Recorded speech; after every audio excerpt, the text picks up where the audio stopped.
خالد انم صاحب بڑے پیارے اداکار ہیں، بڑے بے ضرر اداکار ہیں اور دلیر بھی بہت ہیں۔ اکثر ان کا سوشل میڈیا پہ کوئی نہ کوئی پیغام جو ہے وہ چلتا رہتا ہے اور اسی کی ہمیں ضرورت ہے، مزاحمت کی۔ انہوں نے فیض احمد فیض کے ساتھ معذرت کی ہے اور ان کی شورۂ آفاق نظم کو جو ہے وہ تھوڑا سا تبدیل کیا ہے۔ میری خواہش ہے کہ میرے محترم جو ویورز ہیں وہ لازمی سنیں۔ میں ان کی طرح جو ہے نا وہ لے میں تو نہیں پڑھ سکتا، لیکن کوشش کروں گا۔ آپ جانتے ہیں کہ میری آواز بھی کشور کمار کی طرح ہے، تھوڑا سا فرق ہے۔ بہرحال وہ کیا کہتے ہیں؟ وہ کہتے ہیں کہ ہم بیچیں گے، ہم بیچیں گے، لازم ہے کہ ہم سب بیچیں گے، ہم بیچیں گے، جو گھر میں رکھا سودا ہے، اپنے ابا کا ترکا ہے، سب بیچیں گے، لازم ہے کہ ہم سب بیچیں گے، ہم بیچیں گے، وہ اسٹیل مل ہو یا پی آئی اے، وہ اسٹیل مل ہو یا پی آئی اے، سب بیچو ہمیں پیسہ چاہیے، کچھ عزت کا نہ پاس کرو، اوروں پر سب الزام دھرو، ہتھیار بھی جنگ میں پھینکیں گے، ہتھیار بھی جنگ میں پھینکیں گے، چادر بھی سروں سے کھینچیں گے، سب بیچیں گے، لازم ہے کہ ہم سب بیچیں گے، سر پھوٹتا ہے تو پھوٹنے دو، سر پھوٹتا ہے تو پھوٹنے دو، گھر ٹوٹتا ہے تو ٹوٹنے دو، سچ جو کوئی بھی بولے یہاں، سچ کو جو کوئی بھی بولے یہاں، تالو سے کھینچ لو اس کی زبان، تالو سے کھینچ لو اس کی زبان، شولوں کا تماشا دیکھیں گے، پھر خون سے گلشن سینچیں گے، سب بیچیں گے، لازم ہے کہ ہم سب بیچیں گے، لازم ہے کہ ہم بھی دیکھیں گے، سب بیچیں گے۔ بسم اللہ الرحمن الرحیم۔ میرا نام محمود نیادی ہے۔ السلام علیکم ورحمۃ اللہ وبرکاتہ۔ یہ فیض صاحب کی نظم تھی، ہم دیکھیں گے، اور اس کو خالد انم صاحب نے پیش کیا۔ میں نے کہا میرے محترم ویورز بھی اس سے محظوظ ہوں گے، کیونکہ پاکستان کی جو مکمل داستان ہے تقریباً 78 سال کی عمومی طور پہ اور 3.5 سال کی خصوصی طور پہ وہ یہی ہے۔ آپ جانتے ہوں گے کہ آج 26 دسمبر ہے، بہت کم دن رہ گئے ہیں جو ہے وہ 2025 میں، اور نئے سال کی آمد ہے، اور دن بڑا مبارک ہے، یعنی جمعے کا۔ میں نے آپ کو کئی دفعہ بتایا کہ رسالت مآب صلی اللہ علیہ وآلہ وسلم وہ جمعہ کو غریبوں کی جو ہے وہ عید قرار دیا کرتے تھے۔ ضروری نہیں ہے کہ آپ قیمتی کپڑے پہنیں، ضروری نہیں ہے کہ غیر ضروری طور پر سجے سورے، ہاں یہ ضروری ہے کہ کپڑا جتنا بھی معمولی ہو، صاف ستھرا ہو، آپ جائیں اس کے حضور میں جھکیں، اس کے حضور میں جو ہے وہ شکایتیں لگائیں، اس کے حضور میں اپنے دکھڑے بیان کریں، کیونکہ کوئی اور نہیں ہے۔ یہ سارے جو دنیاوی سہارے ہیں، آسرے ہیں، یہ عارضی ہیں اسی کے سامنے جھکیں اور اسی کے سامنے جو ہے وہ اپنی عرضیاں ڈالیں انشاءاللہ تعالی، کیونکہ یہ جو مخلوق ہے وہ اس کا کنبہ ہے، وہ خالق ہے، وہ ہمارے مسائل ضرور سنے گا اور ان پر ضرور جو ہے وہ ہمدردانہ غور بھی کرے گا۔ کچھ تازہ ترین خبریں ہیں، کچھ وائرل بیانات ہیں، کچھ ٹویٹس ہیں، ایک ہلکا پھلکا ویلاگ ہے، یہ سب کچھ آپ کے سامنے پیش کرنا ہے۔ لیکن اس سے پہلے آپ لوگوں سے لاڈ کرنا ہے کہ اگر آپ لوگ نئے ہیں، پہلی دفعہ آپ نے تھمبنیل کو کلک کیا ہے تو آپ چینل کو سبسکرائب کریں، انشاءاللہ آپ کو فرق نظر آئے گا۔ خبریں تو میرے بہت محترم اور بڑے ویلاگر بھی آپ کو دیتے ہیں، اور اگر آپ سبسکرائبر ہیں تو آپ ایک تکلیف کیا کریں، مجھے پتہ ہے سردی زیادہ ہے لیکن کمبل یا رضائی سے ہاتھ نکال کے لائک کر دیا کریں، اور اپنے دوستوں کے ساتھ، آپ فیس بک پہ ہیں، ٹویٹر پہ ہیں، یا آپ واٹس ایپ پہ آپ کے جو کانٹیکٹس ہیں ان کے ساتھ آپ لازمی ہمارا ویلاگ شیئر کیا کریں، انشاءاللہ وہ بھی انجوائے کریں گے۔ اور دوسری آخری بات اور اہم بات کہ ویلاگ کو پورا دیکھنے کی کوشش کیا کریں۔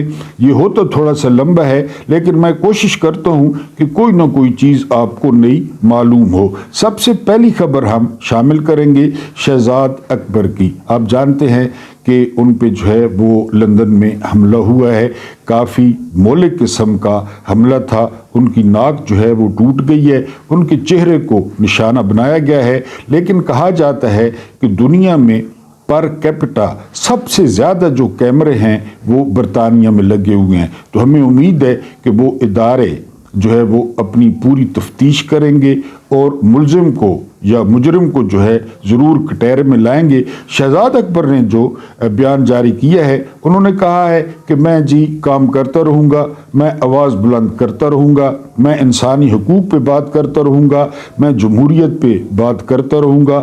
آپ کو جتنے بھی جو ہے وہ شہزاد اکبر سے اختلافات ہوں، لیکن آپ جانتے ہیں کہ وہ پاکستان کی صورتحال جو ہے وہ پیش کرتے رہتے ہیں۔ ہماری نیک خواہشات اور ہماری دعائیں وہ شہزاد اکبر کے ساتھ ہیں، انہوں نے بہرحال نہ جھکنے کا فیصلہ کیا ہے۔ دوسری خبر بہروز سبزواری، بڑے اچھے اداکار ہیں یہ بھی، انہوں نے اپنے سوشل میڈیا بیان میں کہا ہے کہ عمران خان چین سے بندے لائے یا عمران خان چاند سے بندے لائے، عمران خان اعتبار کرتا ہے اور اس کو دھوکہ ہو جاتا ہے۔ تو عمران خان خود اپنی زبانی کہتے ہیں کہ میری ماں مجھے کہتی ہوتی تھی کہ تم بندوں پہ بہت جلد اعتماد کر لیتے ہو، لہذا خان صاحب کو دھوکہ ہوتا ہے۔ اور میرا خیال ہے، میری ذاتی رائے ہے کہ دھوکہ کھا لینا بہرحال بہتر ہے دھوکہ دینے سے۔ ایک دفعہ دوسرے خلیفہ راشد حضرت عمر ابن خطاب رضی اللہ تعالی عنہ، ان کے سامنے ایک رومی سفیر آیا، تو رومی سفیر نے جب خلیفہ کو حلیہ دیکھا تو ذرا ادھر ادھر کی باتیں کی، یعنی جس طرح وہ ڈپلومیسی ہوتی ہے، یعنی یہ اور یہ اور یہ، ان کو ذرا گھمانے کی کوشش کی۔ تو حضرت عمر مسکرائے اور انہوں نے مسکرا کر کہا کہ ہم دھوکہ نہیں دیتے، لیکن دھوکے کی تمام قسموں سے واقف ہیں۔ یہ ایک مومن کی نشانی ہوتی ہے کہ ہم دھوکہ دیتے نہیں ہیں لیکن جانتے ہیں کیا دھوکہ ہے اور کیا ٹھیک ہے۔ تو عمران خان بھی دھوکہ کھا لیتے ہیں۔ مزید کہنا تھا بہروز سبزواری کا کہ 3.5 سال میں لوگ کہتے ہیں کہ خان صاحب نے کیا کیا، تو خان صاحب نے 78 سال کا نقاب نوچ ڈالا اور 78 سال کا گند ایک جگہ پر جو ہے وہ اکٹھا کر دیا۔ یہ ایک اداکار کہہ رہا ہے اور یہ تمانچہ ہے پی ٹی آئی کے ان لیڈروں پر، نام نہاد لیڈروں پر جو سہولیات انجوائے کر رہے ہیں اور جو 1 تاریخ کو اے ٹی ایم سے کافی ساری تنخواہ نکلواتے ہیں اللہ کے بعد عمران خان کے نام کی۔ اس سے اگلی خبر جو ہے وہ یہ کہ آج بہت بڑا مارکہ ہونے جا رہا ہے، اور وہ مارکہ یہ ہے کہ کے پی کے جو وزیر اعلیٰ ہیں، جو اصلی وزیر اعلیٰ ہیں، جن کو لوگوں نے مینڈیٹ دیا ہے، سہیل خان آفریدی، انہوں نے دورہ کرنا ہے لاہور کا، اور رات سے لاہور میں پکڑ دھکڑ شروع ہو گئی ہے، چھاپے لگنا شروع ہو گئی ہیں، کیونکہ آپ جانتے ہیں کہ یہ جو نواز شریف کی کڑی ہے یہ حسینہ واجد پارٹ 2 ہے، اور اس کے جو سارے گناہ ہیں وہ معاف ہیں. یہ جو کچھ جو ہے وہ کرتی پھرے، نہ اس عورت میں کوئی ویژن ہے، نہ اس عورت کی کوئی تعلیم ہے، نہ اس عورت میں کوئی خوبی ہے لیڈروں والی. بہرحال سہیل خان آفریدی رات کو 9 بجے لبرٹی چوک میں جو ہے نا لوگوں سے خطاب کریں گے، اور اس کے علاوہ وکیلوں سے خطاب کریں گے. اور آج کا دن کافی جو ہے وہ بھرپور گزرنے والا ہے لاہور میں سہیل آفریدی کا. اس کے بعد جو اگلی خبر ہے وہ بھی سہیل آفریدی کے متعلق ہے، کیونکہ ٹانک میں حملہ ہوا ہے، ڈرون حملہ ہوا ہے مدرسے پر، جس میں کہا جا رہا ہے کہ تقریباً 10 یا 13 جو افراد ہیں وہ زخمی ہوئے ہیں. ابھی تک شکر ہے کسی شہادت کی اطلاع نہیں ہے. تو سہیل آفریدی کا کہنا تھا کہ آپ لوگوں نے ہمیں تجربہ گاہ سمجھ رکھا ہے، اور جب بھی آپ کا دل کرتا ہے آپ ڈرون اڑاتے ہیں اور میزائل مار دیتے ہیں، جس سے کولیکٹرل ڈیمیج ہوتا ہے. ان کا مزید کہنا تھا کہ اتنی سردی ہے تیرا میں اور ان علاقوں میں کہ اب یہاں پہ جانور بھی جو ہے وہ گھبراتے پھر رہے ہیں سردی کی وجہ سے. اوپر سے آپ لوگ جو ہے وہ ڈرون حملے کر رہے ہیں، اور آپ کا مقصد مجھے ڈسکریڈٹ کرنا ہے. آپ یہ پیغام دینے کی کوشش کر رہے ہیں کہ ہم نے علی امین گنپور کے دور میں بھی حملے جاری رکھے اور اب بھی ہم جاری رکھیں گے. بہرحال یہ سہیل خان آفریدی نے کل پھر سخت زبان کا استعمال کیا ہے. اس کے بعد جو اگلی خبر ہے وہ خبر ہے حوالدار منیب فاروق. آپ جانتے ہیں یہ بغیر یونیفارم کے DG ISPR ہیں. ان کا کہنا ہے کہ جرنیلوں کو جو ہے وہ مذاکرات کی کوئی ضرورت نہیں ہے، ان کی کرسی مضبوط ہے. بھٹو صاحب کہتے تھے میری کرسی مضبوط ہے، نمرود کہتا تھا، فرعون کہتا تھا، شداد کہتا تھا، قارون کہتا تھا کہ ہماری کرسیاں مضبوط ہیں. تو انہوں نے کہا کہ مذاکرات کی کوئی ضرورت نہیں ہے اسٹیبلشمنٹ کو، اور PTI کو کچھ نہیں ملے گا. ٹھیک ہے جی، آپ کی بات مان لیتے ہیں. اس کے بعد جو اگلی خبر ہے وہ خبر یہ ہے، فیصل چودھری نے خبر دی ہے، یہ جو ہے نا وہ وکیل بھی رہے ہیں عمران خان کے. تو انہوں نے کہا یہ جو عالیہ نیلم والا چکر ہے جو چیف جسٹس ہیں لاہور ہائی کورٹ کی، کہ ان کو اب سپریم کورٹ میں اور آئینی عدالت میں بھیج دیا جائے گا. ترقی بھی ہو جائے گی، کیونکہ انہوں نے جائیداد والا آرڈیننس معطل کیا تھا مکھیہ منتری کا. تو یہ اب بہترین طریقہ ہے، یعنی آپ جو ہے وہ ڈٹ جائیں، آپ جو ہے نا کوئی بھولے سے اچھا کام کر دیں، میں تو اسے اچھا کام خیر نہیں سمجھتا، تو آپ فوراً سپریم کورٹ جو ہے پہنچ جائیں گے. یہ ترقی کا راستہ ہے پاکستان میں، یا آئینی عدالت میں پہنچ جائیں گے، آپ کی ترقی ہو جائے گی، آپ کا پروٹوکول، آپ کی گاڑیاں، آپ کے گارڈز، کیونکہ جیب سے انہوں نے کچھ دینا نہیں ہے. زیادہ سے زیادہ کیا کریں گے؟ عوام پہ اور ٹیکس لگا دیں گے، واش روم جانے پہ ٹیکس لگا دیں گے، ہوا پہ ٹیکس لگا دیں گے. ان کی تنخواہیں تو ہم نے پوری کرنی ہے. میں آپ کو کئی دفعہ بتا چکا ہوں کہ ہمارے مشرقی معاشرے میں بیٹے کیوں مانگے جاتے ہیں؟ اللہ سے بیٹے مانگے جاتے ہیں کہ وہ ہمارے بڑھاپے کا سہارا بنیں گے. زیادہ تر تو یہ بات جھوٹ ثابت ہوتی ہے. بہرحال جو بنتے ہیں تو بہت کمال کے بنتے ہیں، تو اس لیے بیٹے مانگے جاتے ہیں. اور ان کو تو پلے پلائے ٹوٹل ہم 25 کروڑ ہیں اندازاً، تو 24 کروڑ ان کو پلے پلائے بیٹے ملے ہوئے ہیں، کیونکہ یہ ٹوٹل ملا کے نا 1 کروڑ لوگ بنتے ہیں. 1 کروڑ یہ ایک رفلی سا اندازہ ہے کہ یہ 1 کروڑ لوگ بنتے ہیں جن کو 24 کروڑ جو ہے وہ پال رہے ہیں. یعنی آپ دیکھیں نا، موٹر سائیکل والے کا جو پیٹرول ہے وہ 250 روپے کا ہے اندازاً، مجھے کنفرم نہیں ہے.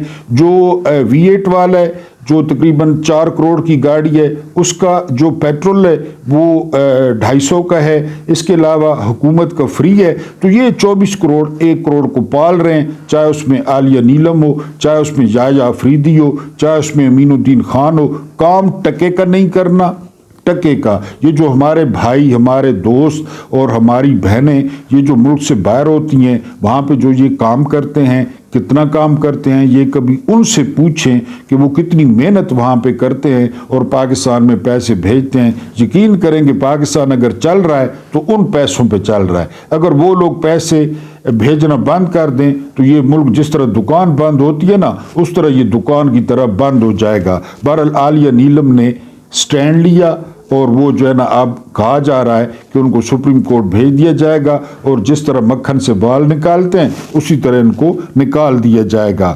اس کے بعد جو اگلی خبر ہے وہ خبر دی ہے محمد مالک، یہ بھی بڑے سینئر جو ہے نا وہ صحافی ہیں۔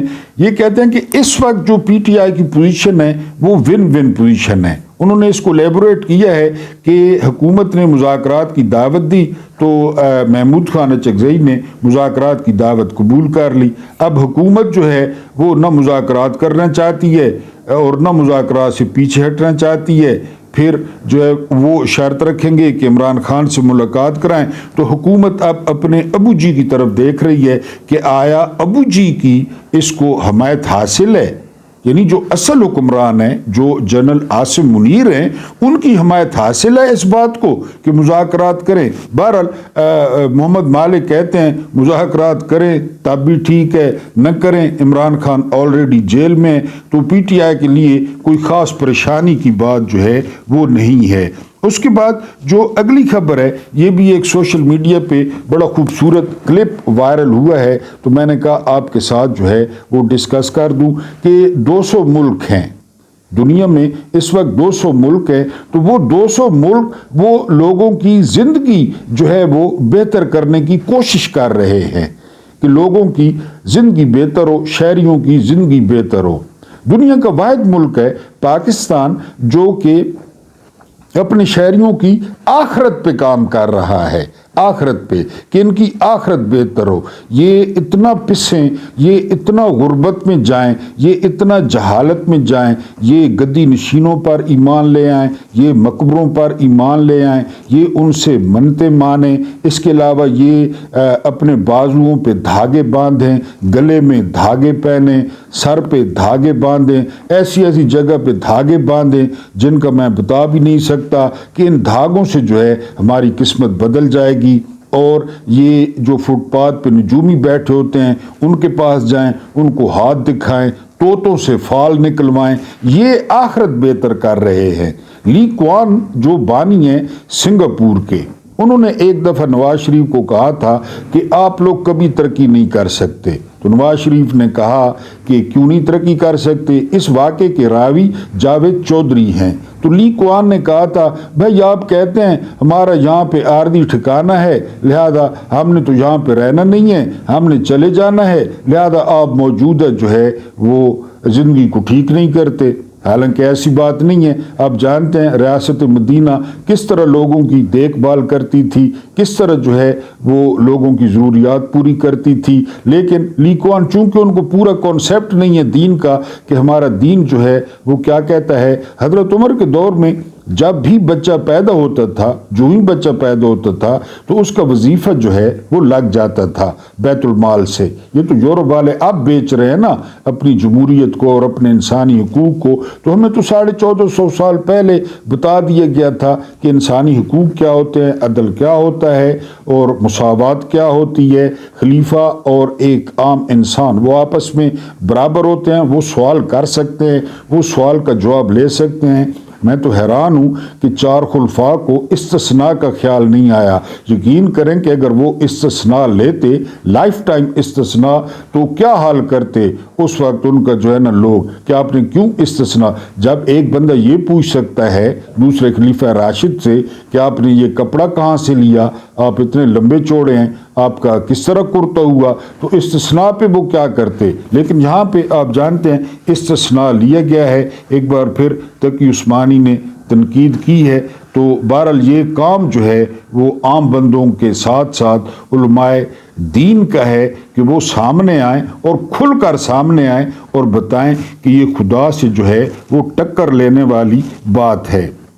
جنگ زوروں پر تھی جو ہے نا وہ مشرقی پاکستان میں، یعنی جسے اب بنگلہ دیش جو ہے وہ کہا جاتا ہے، تو جنرل نیازی سے جو ہے وہ کمانڈر ایسٹرن کمانڈ تھے اس وقت، ان سے بی بی سی کے نمائندے نے بات کی، تو وہ کلپ بھی سوشل میڈیا پہ اویلیبل ہے۔ تو جنرل نیازی سے پوچھا گیا کہ آپ کتنے دن جو ہے نا وہ لڑیں گے، یا ڈھاکہ جو ہے نا وہ کب ڈوب رہا ہے؟ تو انہوں نے جواب دیا تھا کہ ڈھاکہ میں داخل ہونے سے پہلے جو ہے وہ ٹینک وہ میری چھاتی کے اوپر سے گزریں گے. یہ کلپ جو ہے وہ موجود ہے. پھر ہم نے دیکھا کہ بڑی کلف والی جو ہے وہ وردی پہن کر پورے سٹار چمکا کر وہ جگجیت سنگھ اروڑہ کے ساتھ ٹیبل پہ بیٹھے اور انہوں نے دستاویز پہ ہتھیار ڈالنے کی دستاویز پہ جو ہے وہ سائن کیے. ایک اور بات بھی آپ کو بتا دوں، اس وقت جو مفتی بانی کو کمانڈ کر رہے تھے وہ تھے کوئی جو ہے نا عثمانی صاحب مشرقی پاکستان سے. انہوں نے جگجیت سنگھ اروڑہ کو کہا تھا، یہ تاریخی فیکٹ ہے، کہ ساری فوج کو ہمارے حوالے کیا جائے، لیکن جگجیت سنگھ اروڑہ اڑ گئے تھے. انہوں نے کہا تھا خبردار، یہ نورمز کے خلاف ہے کہ آپ کے حوالے. اور پھر آپ جانتے ہیں اگر مفتی بانی کے حوالے فوج کو کر دیا جاتا تو وہ کیا کرتے فوج کے ساتھ. جگجیت سنگھ اروڑہ ان کو بچا کر جو ہے وہ قید میں لے گئے. اب یہ میں نے آپ کو کیوں بتایا؟